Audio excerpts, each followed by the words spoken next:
Thank you so much. And I hope it's okay to address you by your first names, Nelson and Christine. What I propose is let's start by giving maybe a very short introduction about what we are doing, and thereafter we can take some discussion topics which focus around customer experience and the digital transformation that you are doing. It's great to have on the one side an IT head who is perhaps the user of what the fintechs would offer, and on the other side a vice chair of fintech organizations who may be wanting to showcase what's happening in the fintech space, and which becomes a win-win situation for all of us to understand. So I am Shakar. I'm a non-technical person, but I'm a hardcore customer experience professional who actually then goes about to see that what is in the best interest of the customer, and not only technologies like the culture, the processes, what will work in his best interest, and how to build a platform around that. And I'm working currently in the general insurance space for an insurer, Future Generali. So Nelson and Christine, it would be good to hear from you. Maybe the lady can start with an introduction about herself. Thank you so much, Harry. My name is Christine Kitale. I am the Business Development Director of PesaSwap East Africa, and another hat I wear is the Vice Chair of the Association of Fintechs in Kenya. I'm happy to be in this session, and let's see, an interesting discussion ahead, I hope. Great, thank you, Christine. Nelson, it would be great to know a little about you too. Yeah, thank you very much, Harry. My name is Nelson Madu. I am the Group Chief Information Officer for Coronation Insurance PLC. Certainly, it's going to be a wonderful time being here, and I'm glad to be here to interact and then discuss how customers can ever be brought to better level of experience in terms of the new normal. Nice to meet you, everyone. Thank you. Thank you, Nelson. Thank you. So one of the persons I follow and I consider a mentor, he says that the 21st century is actually going to be the century of Africa. And it's great to have two African compatriots over here. So I think it would be a good start to understand the background of Africa's banking and financial service sector, that what is the current status where we are in terms of the customer experience planning, and what are the key strategies that you as leaders or other leaders are adopting to overcome customer challenges. And no doubt the COVID, which we are saying helped us to move to a new normal. And earlier we were listening to Timothy that how still people are very sticky about going to the branch to have a rapport. So in that context and background of the African culture, perhaps, which I got an insight into, and the new challenges, and also like in the scenario of like pushing the adoption of the digital tools, and not only that, the entire framework of IT that you build first. So what is the current scenario, the status quo? And perhaps first we could have Nelson talk from the perspective of someone who is using it, and then come to Christine after that to understand that what are the possibilities that can be offered by fintechs in this space. So Nelson, to you to get an understanding and background. And you could share examples from Coronation PLC as well. Okay, thank you very much, Harry. In terms of the current status quo of experience of our customers in African banking, Africa has evolved actually, and the customers have actually come to understand what they need. However, there's still a lot more to be done in terms of really experience you have for African banking customers. For now, in the interim, the banking and financial services in Africa has been on those status quo that defines the online banking, the emails that people use to communicate to customers, contact centers, advertising on online, web-based banking, mobile and other, even social media.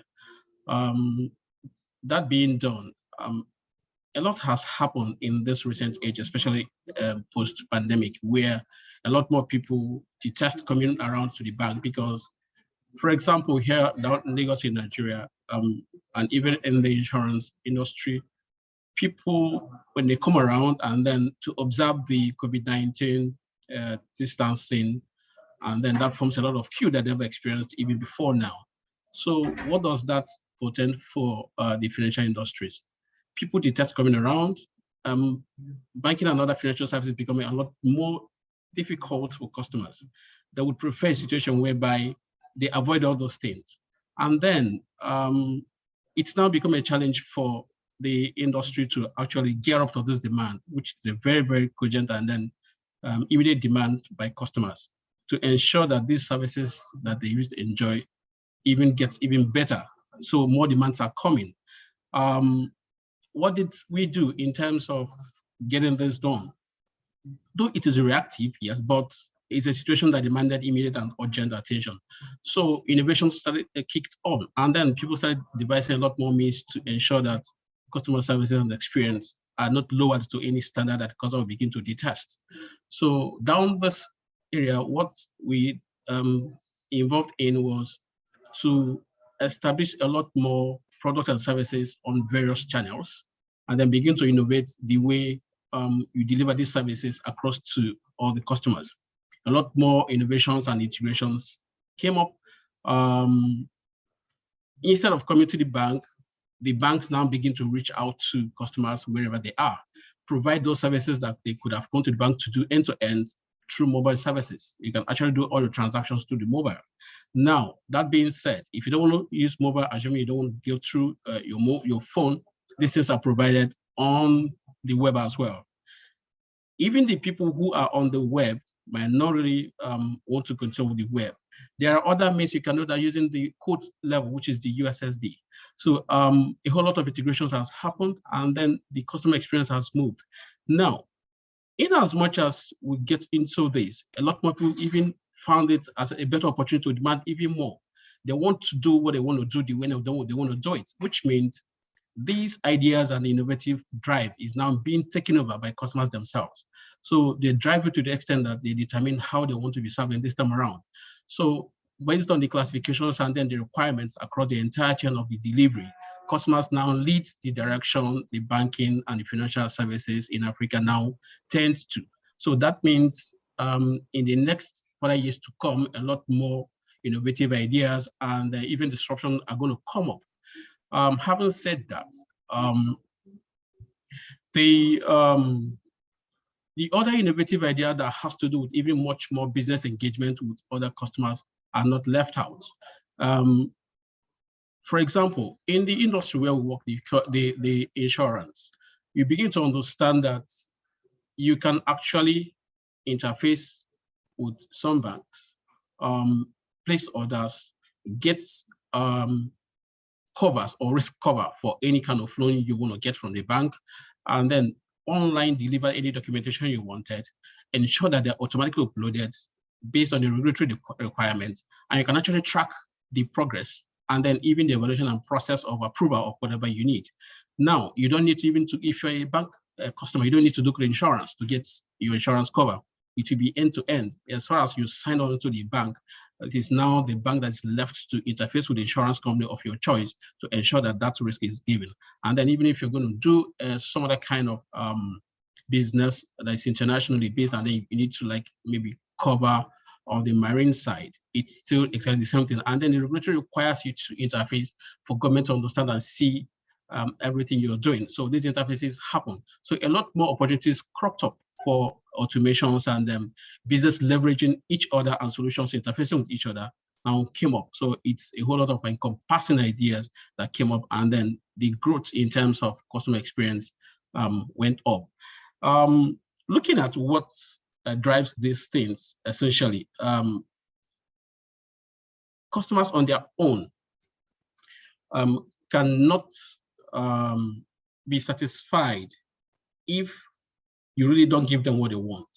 And customers wouldn't be happy if they don't get exactly what they demand, which means the value they're requesting for. So what that means is that we begin to listen to what they need. And then that means we begin to add their lifestyle into everything they speak about.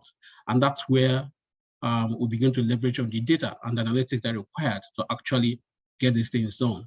Now, it's not just about getting that done. What do we do with all these things when we get them? We could talk to individual customers and personalize even their needs, and then begin to tailor down those kind of needs into the way and the manner those things are delivered to them. Sometimes some customer might not want to be disturbed through emails. We just buzz them on SMS based on the time they might require. These things are the other innovations that ensure that the customers retain the same kind of experience they would have got even when they meet either bank or insurance staff one-on-one while they're at home. And then they may not want some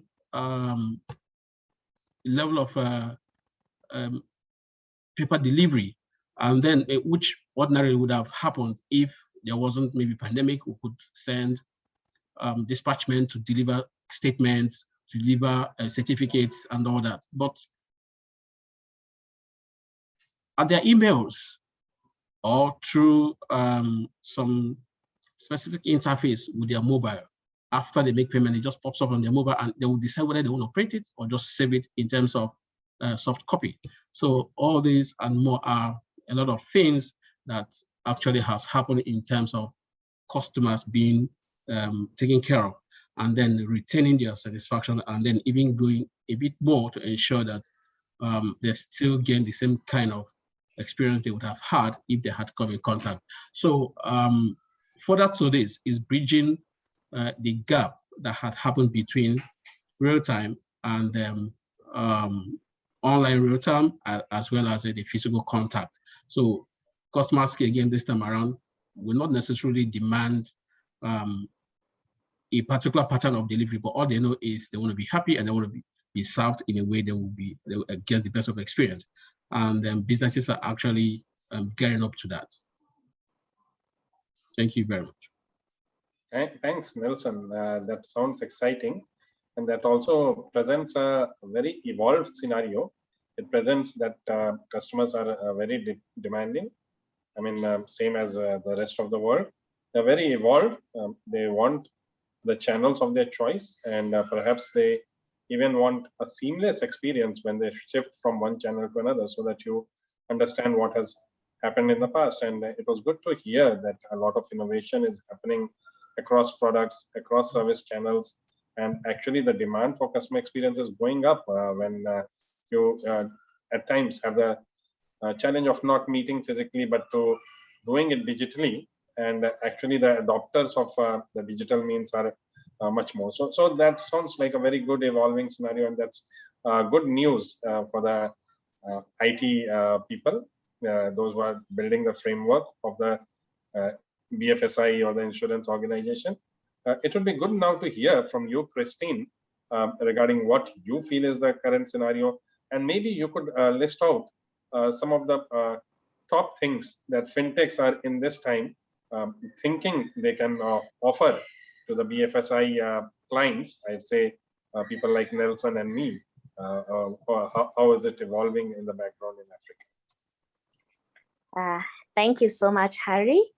Now, I think fintechs have a great opportunity to offer a lot in terms of ensuring the optimal customer experience, especially for customers trying to access the banking and finance, insurance sectors.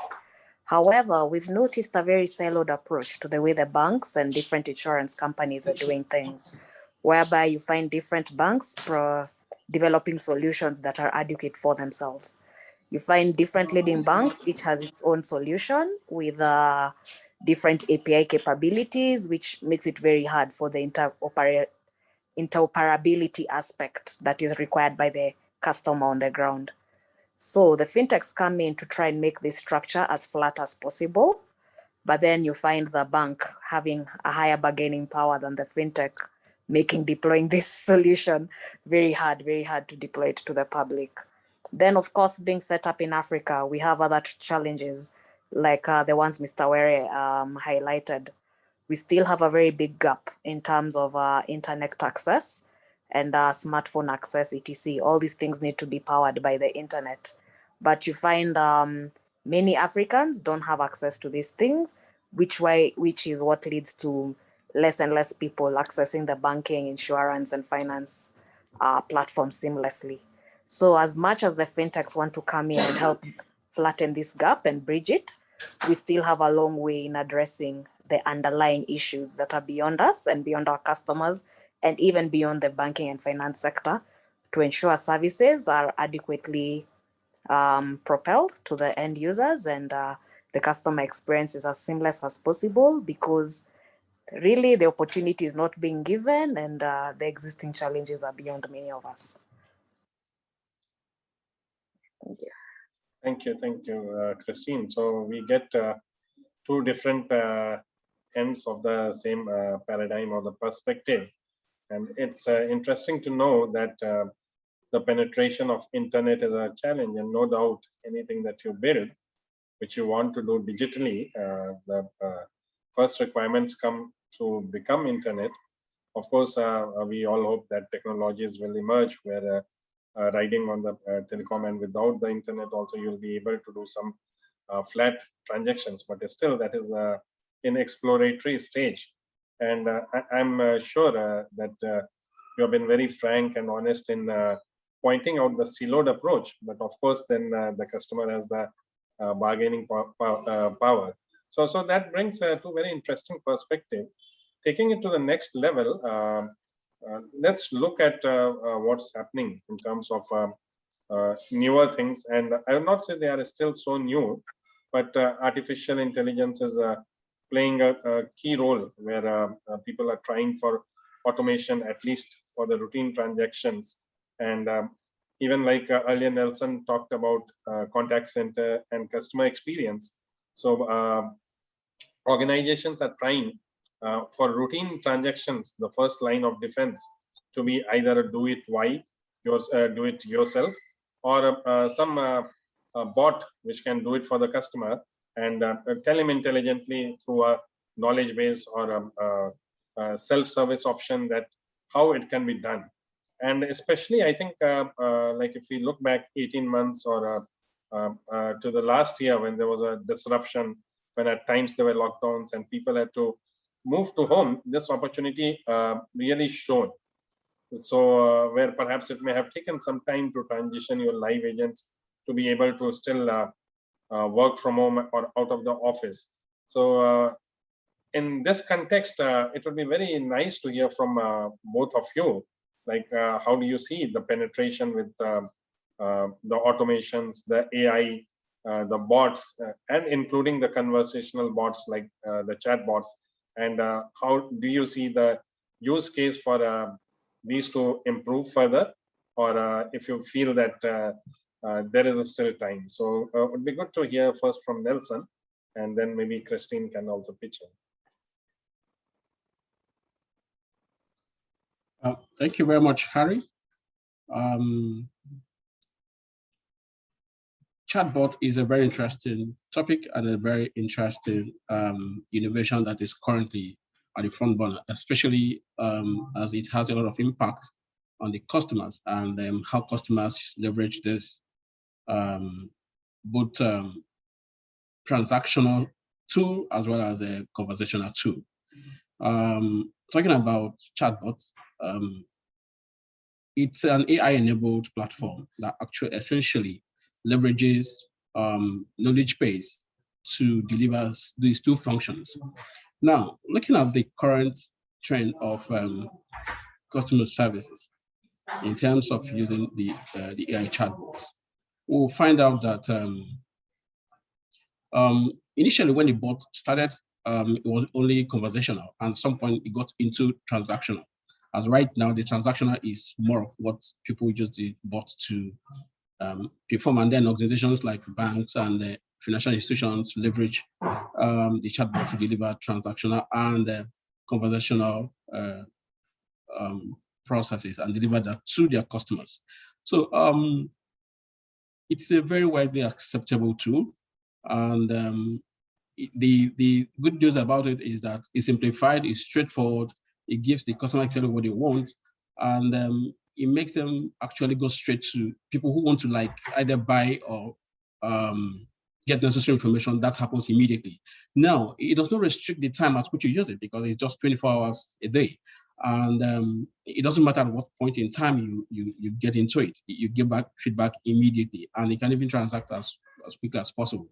But there are some other challenges around it, which is at some point in time, there are certain kind of questions. If you get into some conversation with the chatbot, it might at some point not to respond exactly the way you were required to respond. And at that point, if it's not able to transfer it to a live agent, it might get stuck in terms of getting back the feedback you require. So how do we deal with this? So what we have, the next level of development gets into a lot more training of the chatbots. And that's where the natural language application would actually come in, which we use the two engines. And applying that means that chatbot needed to be trained a lot more. And it's a whole lot of work to do that and ensure that all the both rule-based and then knowledge-based are actually trained in such a way that the bot understands, learns, and then applies each and every one of this and is able to respond as required. Now, on the transactional part of it, chatbots most of the time does well in terms of transaction, but it's more like a straight-through process. Example: if you want to buy maybe an insurance cover for your car, and you have a right interface with a validating endpoint, or you just needed to enter certain validating functionalities or required numbers, which when you submit it, it goes to validate whether you are existing or a new customer, and then might go further again to give you some other request, which when you enter, it validates you and then provides you with the necessary steps in terms of where you need to buy, how to make payment. And when you choose your payment platform gateway as integrated, is successful, gets into it, and then delivers payment success and a certificate or whatever you need in terms of insurance.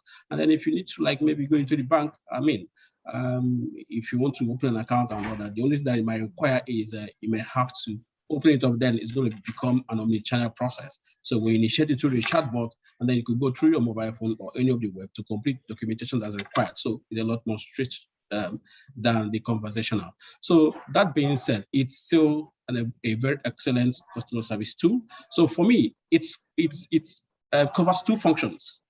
One, the transactional, which is essentially part of the money-making aspect of it, and then the conversational, which is the second part of where information is got that will enable faster and quicker lead conversion and creates awareness in terms of knowledge that would enable either potential or existing customer to stay and stick onto the brand that has already signed onto. So it's a fantastic tool. Yeah. Thank you. And that's a very good summation, really, Nelson. You talk about both the transactional aspect and then the conversational aspect, then the need for transferring to a live agent in the right time, because nothing could be worse than the customer struggling with the bot and the bot saying that I'm still learning, or even worse fear being that the bot actually misunderstands and tell him something very, very dangerous, like he wants to transfer some funds and he misinterprets like it's a closure of account, and there have been many memes and many misunderstandings around that. But yes, how well the bot learns and how it has the capability of the NLP to be able to actually do the programming. An add-on question actually I had over here to you is, so is it all happening in English, or it is happening bilingual, or also in the native language, for example, in the Swahili language in Kenya or so? So how is the status right now, and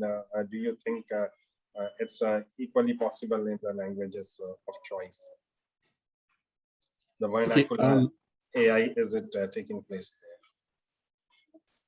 Okay, thank you, Harry. In terms of the language of delivery for the chatbot, essentially, it's more predominantly English-based, but it's trickling down to local language. The idea is driving technology home and then increasing adoption and then enabling individuals to actually have a faster understanding. If we're talking about natural language interface and training for the chatbot. I think at some point in time, if we train chatbot in a local language and enable it to understand the meaning of certain things that we refer to in terms of distinct words, understanding clear definition of a certain aspect of what we mean certain transactions to mean to refer to, the understanding will be better and the feedback will be more direct. Now, that will even drive more in terms of extracting the kind of data we want to extract from chatbot. And this data will now define the kind of pattern of life of that particular customer, his sensitivity to the use of such technology, his maybe dexterity, again, his kind of views in terms of how that particular service is driving, how that particular tool has helped him to get those services, and then what needed to be improved. So I think it's something that needed to be done, but I think as for now, it hasn't really happened. And it's something that I know technology is looking at to drive it home, adapt it to the local language, and ensure that the learning in terms of the knowledge base and adaptation to such language happens as quickly as possible. Thank you. Thanks, Nelson. And that makes a basic gut sense. You need to have a personalization, someone who is not comfortable with that channel. And if you push it, it's to your own disadvantage. So like, what is the option that he first prefers? And while we educate the customer, at the cost of educating, we do not want to lose the customer. It's always first that you want to do it the way he wants it. So here it would be good to then switch over to Christine and understand as the leader of organizations who are providing these software, what are her views? How does she see the evolution? Is she happy with the degree to which people are buying these solutions, or the evolution is happening, or you feel that we are still way back and there is so much more that could be done? And what are those challenges which are emerging due to which perhaps you are not able to do or to provide as much as you'd like to? So it would be good to hear your views, Christine, on this. Thank you so much, Harry. Yes, I believe the challenges are more than the benefits right now when it comes to the AI and chatbot aspect of things, whereby we find why are chatbots really built and why is artificial intelligence used? It's to solve problems quickly in a way that the customer service team can focus on the more complex problems, but the easier problems that they're already familiar with can be done away with as quickly as possible, not to give the customer the thought of even thinking I should go somewhere else, I should do something else. You know, it's to solve the problems quicker without needing the human interaction. But when you look at Africa in context, who really can access and understand what a chatbot is? It's the elite African, the person who has access to internet, the person who has access to a smartphone, the person who understands the service they're procuring in the first place. Now, such a person already has the required relationships in place, and a chatbot that is simply allowing them to buy something or send out a complaint really is not enough. Right now, I'd say it's not sufficient for such a customer. They need more, because by the time I'm trying to contact my bank, it's because it's something I can't do by myself, my bank or my insurance company, and hence the need for the chatbot. So I feel we still have a very long way to go before we even start thinking about the vernacular approach to everything, because the vernacular approach will be serving more of the less sophisticated customer who probably their first language will not be English or French. You see, yeah. So there really is a long way to go, and also the accessibility of these chatbots really needs to be looked into and rethought and relearned. But what I would emphasize on the bank and financial services and insurance sector to do is to keep gathering as much data as possible to find out what are the common problems that appear obvious, but that can be solved quickly, and to which customer, and how does the information need to be relayed out. Maybe artificial intelligence isn't the way.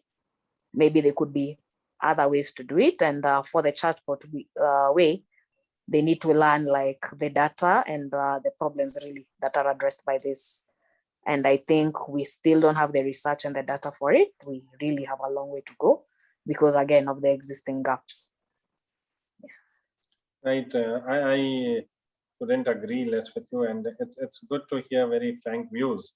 While an organization might just want to put the tick against the box, project delivered, and this function enabled, or this is one more mode that I'm offering to the customer. If the use is not there, then it's just that much money invested there, and you feel that the infrastructure around that is still to be built. So on that note, Christine, if you feel that chatbot requires still some working around, but what are then the alternate technologies which you feel that in the next 2 to 3 years would be like really the pressing technologies which you'd want to tell to the insurance companies and to the banks that these are your modes, or these are your digital transformations that I would like to put up, and here is the things, why don't you look into these? So let's have a free insight from you. The existing channels work best. Like I usually call my customer, I SMS my customer, let's just use that for now. But when you want to look at it more digitally and more widespread, let's meet our customers where they are. Where is this? Social media, WhatsApp, those platforms, let's meet them there because they're already there. You know, the aspect of making our customer download 6, 7 apps to converse with them is redundant, annoying, and it's sincerely not sustainable. But if this sector looked at it in a way like, okay, where are people already? Let's meet them there, digitally, physically, and also analogically. Yes. So you use a very important channel, WhatsApp, and social media. We often call WhatsApp also as a part of social media, but it's more personal, it's a more one-to-one. So all these conversations you're doing, what are the predominant things that are happening? So say if it's a bank's account opening or a statement or a policy, so is it common place to send these documents over WhatsApp in Africa right now? Or is it even more evolved that you have live agents in WhatsApp, or it's that the bots are also there on WhatsApp? Or what is the current landscape, and what do you see the future landscape in the next few years? The current landscape is the traditional communication channels, which is email.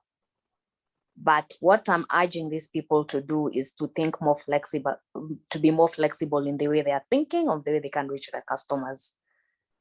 Yes, so in future, I feel like everyone wants to feel special. Like if I'm a customer of a certain bank and they reach out to me specifically to offer me something, it means they've done their analysis on me and they have the data on me to know what's relevant to me. Like they can see I trade with Forex a lot. They could tell me, hey, you know, the dollar will be dropping next week. But how will they know that? If they've maintained my relevant data. If I see a general email, I'll probably not open it. But if they do reach out to me on my WhatsApp in a personalized way, definitely I'll access that service. And they even give me the option of engaging with it within that platform I'm most comfortable in. Why not? So I feel like more personalized approaches like that can take businesses a long way in terms of the way they serve their customers, especially in a digital way. Yeah, I totally agree with you. What works for Hari may not work for Christine. What works for Christine may not work for Nelson. And it has to be a differentiated value proposition. You have to understand that what is his need. And you have to somewhere touch the emotional chord in the customer. In fact, there is an interesting conversation that we talk about in Generali, that even the digital modes or even the bots should be human and caring. It's not only about deploying the IT around that, but the culture or the philosophy behind that, what you're thinking about. So if the customer is really expecting the human, and if the prime service that you offer is able to like meet the customer's needs, so be it. But if you are introducing the digital thing, it's not at the cost of experience. You design it in an equally human and caring way, so that it is able to get it right all the times. Because if you are not getting it first time right, then the usage of that technology is like really not good. So I think towards a wrap, let's maybe come to the customer experience with all this. What we are talking about digital is ultimately to affect the customer positively, to improve the experience he has and to help him to do things easier. So I would ask this honest question to both of you, and maybe first we could start with Christine and then close with Nelson. So do you think that when we take up these enterprise solutions, the IT solutions as IT leaders, then is customer experience really the first thing that is thought, and it is thought through very deliberately, and then it is deployed, or does it remain as an afterthought where we perhaps look at what are the latest technologies first and how mindful we are, and like really do we gather the customer insight beforehand, and what is the role of technology in this, and how the planning is done by keeping the customer first and by thinking through the entire process and making the decision, seeing ourselves just as the customer does and not like what we feel we are. So do you feel that's how the decision making and the deployment of the digital interface is happening, or there is still much left to be desired? We can maybe have insights from Christine and then close with Nelson. Okay, well, I'm sure many businesses deploy these solutions to make the customer happy because that's their core source of income and they're the key stakeholder in everything they're doing. I feel a lot of gaps are really left in getting the actual insight from the customer because we've not seen panels and sessions whereby banks or insurance sectors, people developing things actually call their customers to actually give input of what they expect. Yes, so we find people building things, getting halfway and rebuilding or neglecting. It happens a lot. It really happens a lot in the development space in Africa. Then that is why you find key industry leaders within the banking, insurance, and finance sector building siloed solutions for themselves because they've thought of it within their entity, within their operations about how they actually want to deploy this.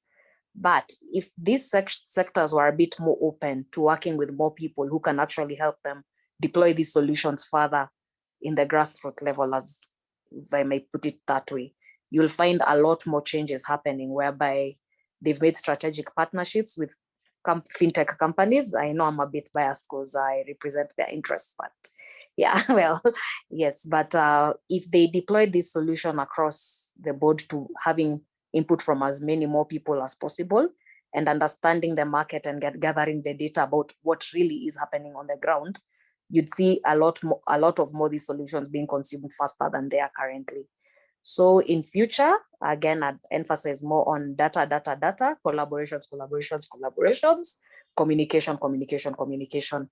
That's the only way these solutions can be adopted holistically by all stakeholders involved. Wow, very enlightening note, Christine, the 3 C's, which are driven by the D of data. So let's maybe wrap here from Nelson on his view, because he's the one who is ultimately making it reach out to the customer. And Nelson, do you really feel that customer experience is taken into consideration very holistically during the planning, the choice process, and how his insights and participation is there in terms of deploying any solution, and then to ensure the longevity of the solutions that are deployed, and like being truly customer first and being successful because the customer was at the core of those deployments and decision making. So yeah, over to you, Nelson.